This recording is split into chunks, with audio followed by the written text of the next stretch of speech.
देश भर में इतनी ज्यादा बहाली नहीं निकाली गई, नौकरी नहीं दिया गया, उस पर तो चर्चा नहीं हो रही मेन स्ट्रीम मीडिया में या नेशनल मीडिया में। क्यों नहीं हो रहा?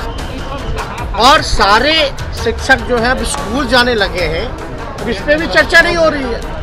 तो इन विषयों पे चर्चा होनी चाहिए, ना कि नकारात्मक बातों पर। लेकिन वो उग्र होकर के डिबेट या एजेंडा जो चलाते हैं, जो बीजेपी मानसिकता के जो लोग, तो ये तय हुआ कि भाई ऐसे चैनलों में जाकर के कोई फायदा नहीं है, बॉयकॉट करना चाहिए। तो वो जो सब ग्रुप कमेटी पे जो है उसने ये तय किया है कि जो भड़काऊ बातें करते हैं, जो नफरत फैलाते हैं, उनको हम लोग बॉयकॉट। नमस्कार, आप देख रहे हैं NBC 24 और मैं हूं आप सभी के साथ ब्रह्मचारी आशीष। कल देर रात तेजस्वी यादव पटना एयरपोर्ट पहुंचे।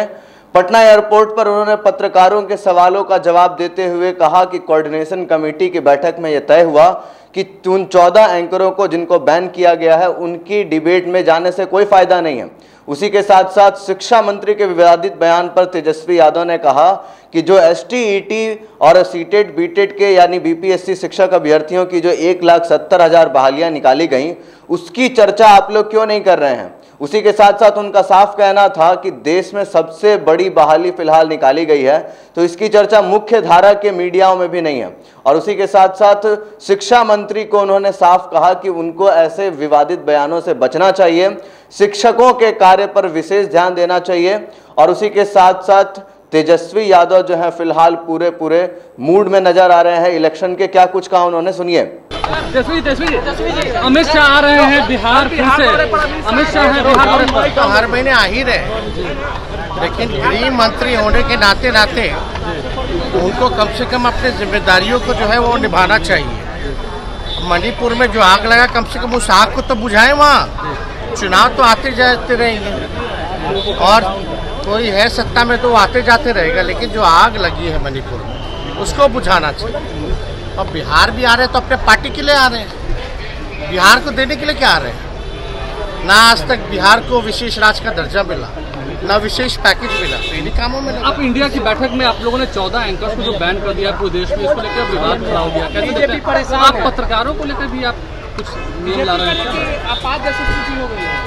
जो माहौल को बिगाड़ना चाहते हैं, जो उग्र होकर के डिबेट या एजेंडा जो चलाते हैं, जो बीजेपी मानसिकता के जो लोग हैं, तो ये तय हुआ कि भाई ऐसे चैनलों में जाकर के कोई फायदा नहीं है, बॉयकॉट करना चाहिए।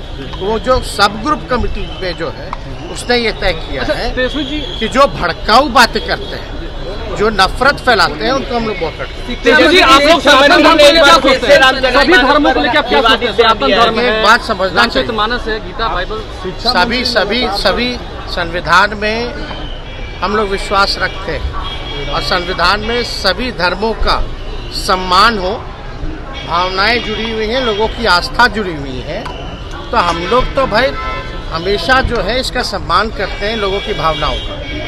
मंत्री जी को अपने विभागों में ज़्यादा ध्यान देना चाहिए, लेकिन नकारात्मक बातों पर भी चर्चा मीडिया में नहीं होनी चाहिए, सकारात्मक बातचीतों पर चर्चा होनी चाहिए। और शिक्षा विभाग में देश भर में इतनी ज़्यादा बहाली नहीं निकाली गई, नौकरी नहीं दिया गया, उस पर तो चर्चा नहीं हो रही मेन स्ट्रीम मीडिया में या नेशनल मीडिया में। क्यों नहीं हो रहा? और सारे शिक्षक जो है अब स्कूल जाने लगे हैं, अब इस पर भी चर्चा नहीं हो रही है। तो इन विषयों पे चर्चा होनी चाहिए, ना कि नकारात्मक बातों पर। और अलग अलग प्रवचन देने के लिए भाई लोगों के लिए क्या अच्छा है क्या बुरा है, जब सबों को शिक्षा मिलेगा तो वो खुद ही तय कर लेंगे कि भाई किसके लिए क्या गलत है क्या सही है। ये तो एक व्यक्तिगत लोगों से आस्था का जुड़ा हुआ सवाल है। तो हम लोग संविधान के मानने वाले लोग हैं और हमको लगता है कि ऐसी बातों में उनको जो है बात नहीं करनी चाहिए, ये सब को इग्नोर करना चाहिए। पर बीजेपी तो मांग कर रही है तेजस्वी जी की उनको बर्खास्त कर देना चाहिए। सब बकवास की बात करते हैं। कभी ये सब संभव है? मुख्यमंत्री जी कभी भी ये सब संभव है? हाँ, सब बेकार की बातें। मुख्यमंत्री जी जब से दिल्ली से आए हैं तब से भाजपा के लोग काफी खुश नजर आ रहे हैं, कह रहे हैं कि जब जागो तभी सवेरा, काफी खुश है। क्या जब से मुख्यमंत्री दिल्ली से पटना है तब से बीजेपी के लोग हर मुंह में जहर रहता है, गुस्सा रहता है। अब बीजेपी पड़ोसती है दूसरों को नफरत, कम से कम इसी बात पे खुशी है तो और लड्डू खाएं।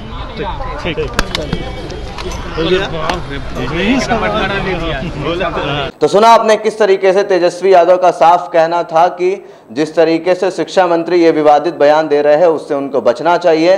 कहीं ना कहीं उनके इस विवादित बयान की जो चर्चाएं हैं वो ना हो करके शिक्षा विभाग के ऊपर उनका विशेष ध्यान होना चाहिए। उसी के साथ साथ STET, BTET, CTET और BPSC के द्वारा निकाले गए तमाम शिक्षक अभ्यर्थियों के लिए जो 1,70,000 बहालियां लगभग निकाली गई हैं उसकी चर्चा मुख्य धारा की पत्रकारिता में होनी चाहिए। और उसी के साथ साथ उनका साफ कहना था कि जो कोऑर्डिनेशन कमेटी की बैठक है उसमें जो बड़ा निर्णय लिया गया है फिलहाल वो यही है कि 14 जो बड़े एंकर्स हैं उनको बॉयकॉट किया जाए, क्योंकि वो लोग एक विशेष प्रोपेगेंडा के तहत अपने तमाम बातों को फैला रहे हैं। बाकी तमाम अपडेट्स के लिए बने रहिए NBC 24 पर। धन्यवाद।